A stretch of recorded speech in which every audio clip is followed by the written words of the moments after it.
ये तस्वीर लगी है ना जुबिंदा के इंसाफ के लिए। आपका एक एक वोट जुबिंदा के इंसाफ के लिए, आपका एक एक वोट मोहब्बत के लिए।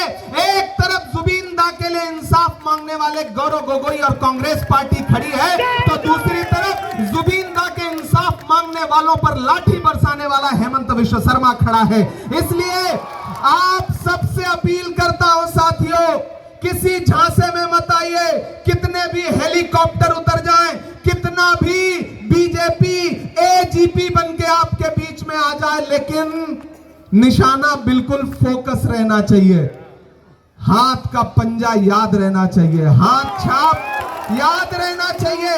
आपके बीच में लंबी तकरीरें करने नहीं आया हूं, बस आपसे ये कहने आया हूं साथियों कि ये वही असेंबली है जहां से आपने लोकसभा के इलेक्शन में, पार्लियामेंट में अपने भाई, अपने बेटे रकीबुल हसन को 1 लाख से ज्यादा की लीड दे करके देश की पार्लियामेंट में पहुंचाया था। रकीबुल हसन जब देश की पार्लियामेंट में पहुंचते हैं तो पूरा पार्लियामेंट इनकी तरफ फख्र से देखता है कि एक एमपी आया है जो 10 लाख वोटों से ज्यादा जीत करके आया है।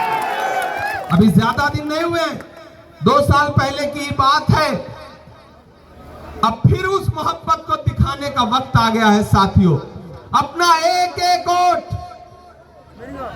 मेरी माएं बहनें, मेरे नौजवान साथियों, अपना एक एक वोट नफरत के खिलाफ। मुझे पता है इस इलाके को डेवलपमेंट की जरूरत है, मुझे पता है कि आपके पास अपना कारोबार करने के लिए रास्ते नहीं है, सड़कें नहीं हैं। उन सारी चीजों को लेकर के एमपी साहब से भी बात हो रही है, और आपका एमएलए जीत करके जब असेंबली में पहुंचेगा तो ये आपके मुद्दे पर लड़ेगा। बप्पी आप इधर आओ। बप्पी हमारा भाई है, मुझे फख्र है कि मैं जिस माइनॉरिटी डिपार्टमेंट का नेशनल चेयरपर्सन हूं, उस माइनॉरिटी डिपार्टमेंट के एक जिम्मेदार ऑफिस बियरर हैं हमारे बप्पी भाई। तो मैं आप सबसे साथियों गुजारिश करूंगा कि हमारे बप्पी के लिए अपना एक एक वोट लेकर के, हाथ उठाइए, ऐसे काम नहीं चलेगा।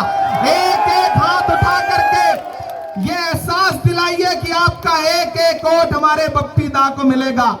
मुहिबुर रहमान बप्पी को मिलेगा ना, मिलेगा ना, मिलेगा ना। एक एक वोट लेकर के घर से बाहर निकलिए। और ये एजीपी वाले या बीजेपी वाले या ये एआईयूडीएफ वाले, ये सब अंदर खाने एक हैं। किसी झांसे में मत आना। उनके हेलीकॉप्टर में तेल कौन भरवा रहा है, बाद में बिल चेक कर लेना, पता चलेगा कि हेमंत विश्व शर्मा का ही तेल भरा जा रहा है, आपको समझ में आ जाएगा।